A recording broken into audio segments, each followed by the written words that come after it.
itu wajib melaksanakan sholat. Maka janganlah kita sesekali meninggalkan sholat, karena kata Rasulullah, man taraka thalatha jum'atin min ghairi 'udrin kutiba minal munafiqin. Jadi barang siapa yang meninggalkan sholat 3 kali Jumat tanpa uzur, tanpa berhalangan, bakal dicatat oleh Allah di buku catatan Allah tergolong daripada orang-orang yang munafik. Innal munafiqina fid darkil asfali minan nar. Innal munafiqina, sesungguhnya orang-orang yang munafik itu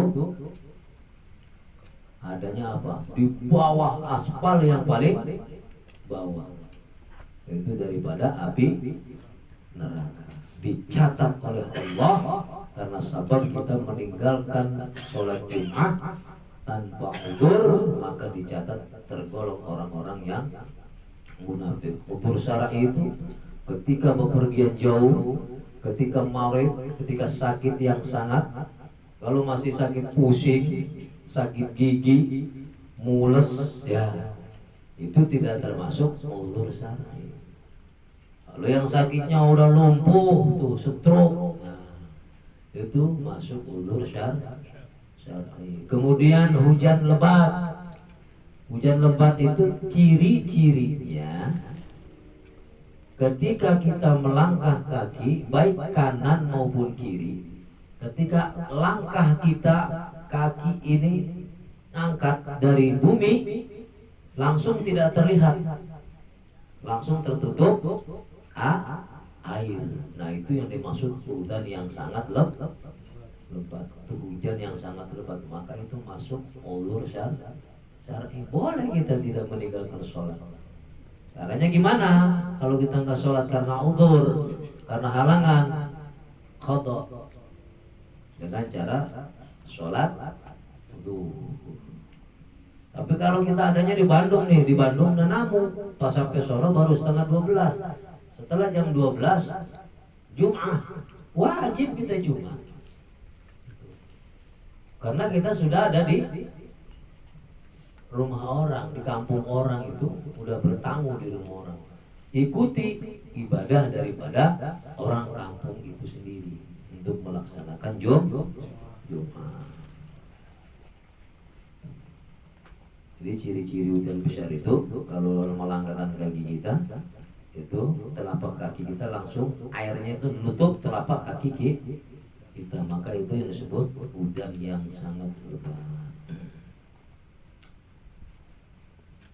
Wa qala sallallahu alaihi wasallam, dan telah bersabda Rasulullah sallallahu alaihi wasallam, man qala yaumil jum'ati li sahibi wal imamu yakhtub.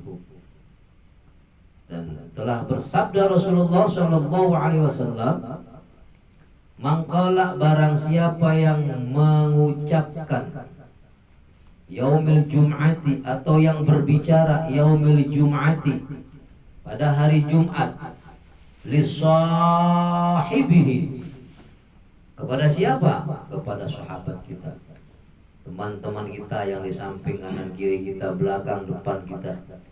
Wal imamu yakhtub, sementara imam itu sedang berkhatib, sedang membaca khatib. Ansyid, dia cuma ngasih isyarat gitu. Tuh. Jadi barang siapa yang mengucapkan atau yang berbicara pada hari Jumat kepada sahabat ketika imam itu khatib, membaca khatib, ansyid,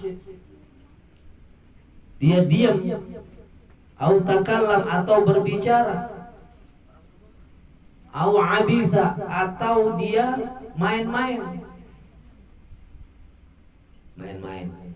itu Kalau khotib lagi bicara, kita iseng aja tangan kita buat main-main gitu. Jadi nggak fokus mendengarkan khotib yang sedang menyampaikan ayat-ayat Quran, hadis. Ya. Itu kita main-main.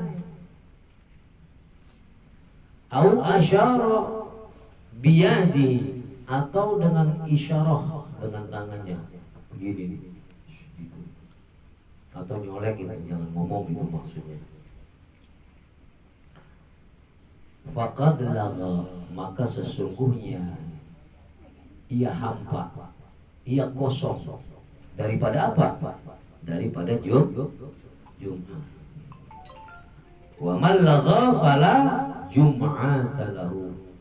Dan barang siapa yang hampa, barang siapa yang kosong dalam Jum'ahnya, fala jum'ata lahu, maka tidak ada Jum'ah lahu baginya.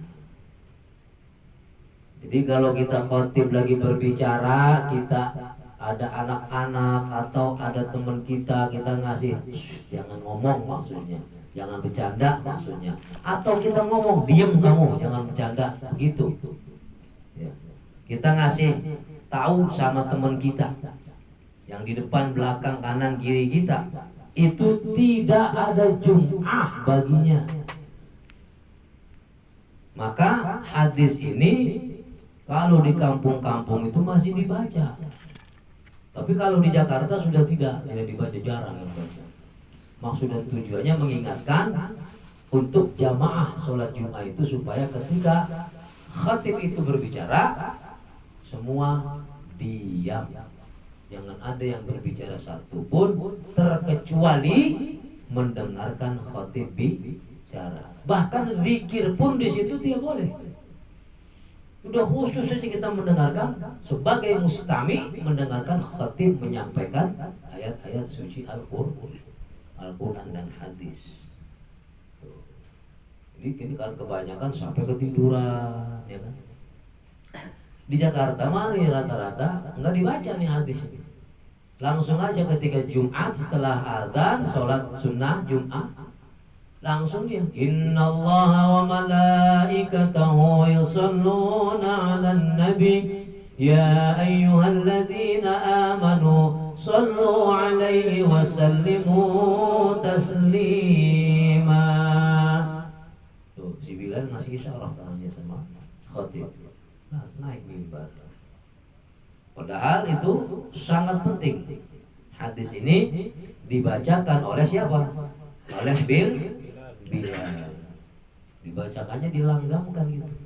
Wa qala sallallahu alaihi wasallam man qala yaumil jumu'ati li sahibi wal imam yakhutub aw sit aw takallam أو عبد أو أشار بيده أو برأسه فقد لغى ومن لغى فلا جمعة له إن الله وملائكته يصلون على النبي يا أيها الذين آمنوا صلوا عليه وسلموا تسليما.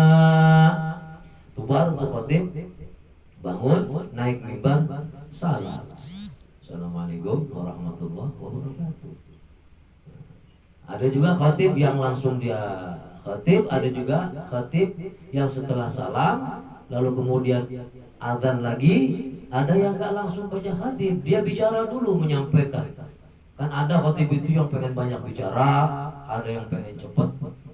Jadi kalau khatib mau banyak bicara, jangan dimulai dulu khutbahnya. Ya kita ngomong aja dulu nasihat apa. Jangan alhamdulillah dulu, jangan dibuka jangan dibuka dengan hamdalah dulu. Ya ngomong aja, ngomong bahasa-bahasa syar'i, bahasa-bahasa nasihat. Kalau pengen banyak ngomong. Tapi kebanyakan kalau khatib itu dipersingkat, ya nggak banyak.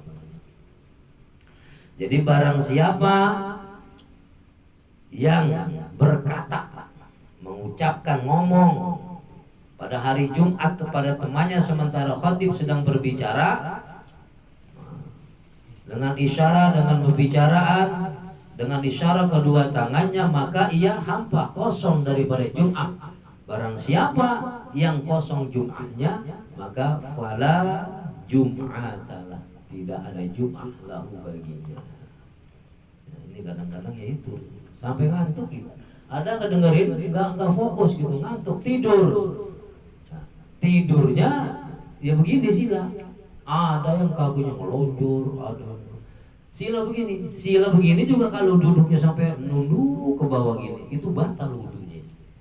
Kenapa? Karena pantat kita ngangkat daripada poros bumi, apalagi sampai berubah kakinya ngangkat, berubah dengkul kita berubah, kaki kita ngelonjor, itu membatalkan wudu, maka tidak sah sholat Jumatnya. Tuh, ada nggak yang begitu tuh kira-kira? Sholat Jumat tertidur, korun biasanya. Sholat Jumat tidur. Nah, Budiman sering sholat sama Abi di sono, di Nurul Amal, tidur dia.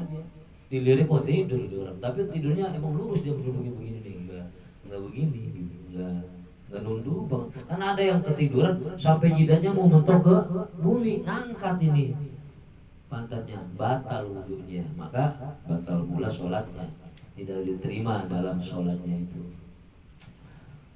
Wa qala sallallahu alaihi wasallam ghuslu yaumil jum'ati wajibun, dan telah bersabda Rasulullah sallallahu alaihi wasallam, mandi pada hari Jumat itu wajib ala kulli muhtalim, atas tiap-tiap muhtalim, orang yang sudah pernah mimpi.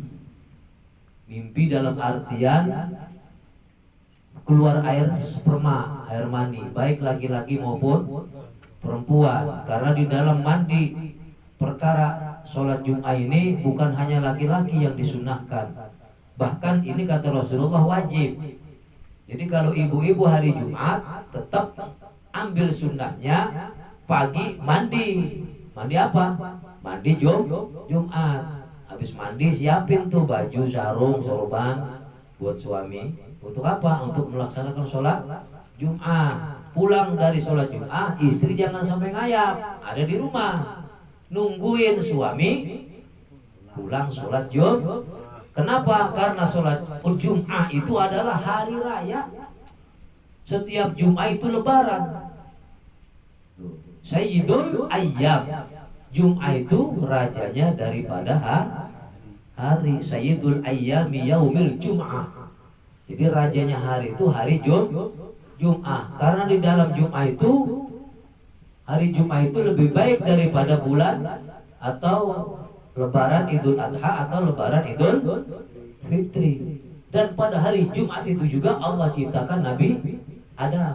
Pada hari Jumat itu juga Allah keluarkan Adam daripada surga ke bumi. Dan pada hari Jumat itu juga Allah mematikan Adam. Dan pada hari Jumat itu juga Allah bakal hancurkan dunia yang ada di muka bumi ini. Artinya kiamat. Maka Jumat itu lebih agung, lebih mulia daripada lebaran Idul Adha, lebaran Idul Fitri. Maka istri kalau nunggu suami itu datang dari sholat Jumat, cium tangan, pahalanya mendapatkan mencium hajar aswad.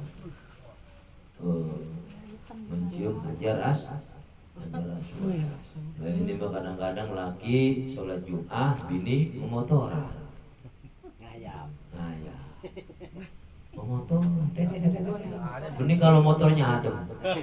Motornya di selanya hidup-hidup lagi. Di sini mah nggak ada. Adanya orang lapangan tai sono. Udah gitu nyalanya susah. Pas di sela apa yang nyala, yang kanan nginjek pedal, yang kiri yang ngangkat. Atau nggak hidup-hidup tuh motor. Nyari lagi orang minta tolong, bang, tolong selain. Aduh. 3 kali tikungan mati, 3 kali nyala. Iya. Pas Jumat udah beres, lagi udah pulang. Ini mah tinggal nyalain motor mulu hidup-hidup. Itu muti. Iya. Jadi kata Rasulullah sallallahu alaihi wasallam, mandi Jumat itu wajibun.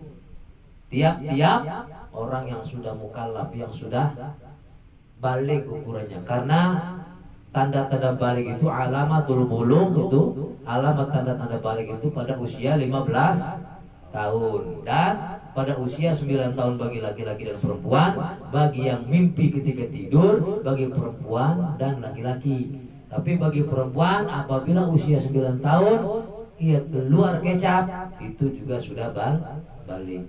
Tapi kalau mimpi usia 9 tahun itu baik laki-laki maupun perempuan, itu tandanya dia sudah balik. Maka pada hari Jumat kata Rasulullah, mandi itu wajibun ala kulli muhtalim, bagi orang-orang yang sudah pernah mimpi. Ya, sudah pernah mimpi keluar air superma. Gitu. Karena air mani mah keluarnya nikmat. Beda dengan air wadi, beda dengan air mati. Itu beda. Kalau air wadi itu kayaknya kayak orang pipis ada keganjel, keluar terasa. Kalau air mani ngelenyer. Ngelenyer gimana sih ngelenyer? Ini bujangan nggak boleh tahu aja. Udah kali ya, udah lebih ya. Belum balik bi kan masih di depan. Belum balik. Udah lebih. Jadi wajib bagi orang yang mandi. Kenapa Imam Syafi'i seumur hidupnya ya, itu tidak pernah meninggalkan mandi walaupun dalam keadaan marid, walaupun dalam keadaan sakit, mandi terus setiap hari Jumat. Tapi kalau di majelis ta'lim Rasulullah itu Jumat Senin itu ada mandi yang namanya qadha junub. Jadi qadha junub nawaitu ghusla qadha'il junubi. Jadi saja kalau niat mandi mengganti mandi junub, mengangkat hadas besar seluruh badan, fardu karena Allah Ta'ala. Mana dalilnya? Dalilnya itu ada di surat An-Nur ayat 31. Nanti dibaca di rumah. Jadi kita mengqadha mandi junub itu untuk apa? Memandang mata ini, menjaga mata laki-laki dan perempuan, menjaga kelamin kita laki-laki dan perempuan. Kalau syahwat kita melihat perempuan, syir, hawa nafsu ada, qadha junub. Gitu, qadha junub. Ini aturan di ulul azmi di sini. Itu dari mursyid saya. Itu ada begitu. Ya yang lainnya ya wallah. Wa qala sallallahu alaihi wasallam, wa qala an-nabiy, dan telah bersabda Rasulullah sallallahu alaihi wasallam, man adrakal jum'ah falahu indallahi ajru mi'ata syahid. Jadi kata Rasulullah sallallahu alaihi wasallam, barang siapa yang mendapatkan sholat Jum'ah, maka baginya di sisi Allah ada tambahan, ada ujroh, ada pahala, ada ganjaran mi'ata syahidan, 100 orang-orang yang mati syahid. Orang mati syahid kan tahu kan? Orang mati syahid itu ketika wafat, ketika mati tidak dimandikan, tidak disolatkan, kuburin aja, dan tidak dihisab. Gitu. Di barang siapa yang mendapatkan sholat Jum'ah di sisi Allah baginya, ya, itu mendapatkan pahala 100 orang-orang yang mati syahid. Ya, mudah-mudahan yang sedikit ini bisa dapat manfaat buat kita semua untuk diamalkan keseharian kita, bahwa di bab Jum'ah ini yang pertama adalah hari Jum'ah itu adalah rajanya hari daripada hari Minggu, Senin, Selasa, Rabu, Kamis, Jum'ah itu rajanya hari. Jadi Jum'ah itulah yang paling mulia, dan Jum'ah itu adalah lebaran. Setiap Jum'ah kita lebaran. Mandi Jum'ah itu juga akan menjadi kifarat buat kita, menjadi penebus dosa-dosa kita dan menebus kejelekan-kejelekan kita. Dan barang siapa yang pada hari Jumat atau malamnya ya kita mati pada hari itu, maka kita juga bakal terhindar daripada azab api neraka, daripada kemunafikan. Mudah-mudahan kita selaku laki-laki, bagi yang sudah berkeluarga, adalah pemimpin bagi keluarganya untuk tidak menyengaja meninggalkan sholat Jum'ah. Kalau masih puyeng Jum'ah aja lah, walaupun di jalan. Ini kadang ada yang malas-malasan. Kalau kita nggak sholat Jum'ah, adanya sholatnya lebaran doang, wah rugi dah.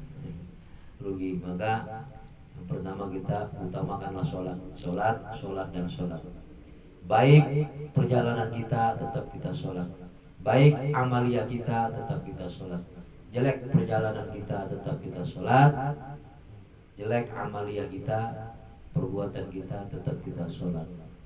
Ibadahnya kita sholat, maksiatnya kita tetap kita sholat. Karena manusia sifatnya salah dan lupa. Yang penting sholat. Insya Allah dengan sholat akan menutupi, menjadi kifarat atas dosa-dosa yang kita lakukan, baik dosa yang disengaja maupun yang tidak disengaja.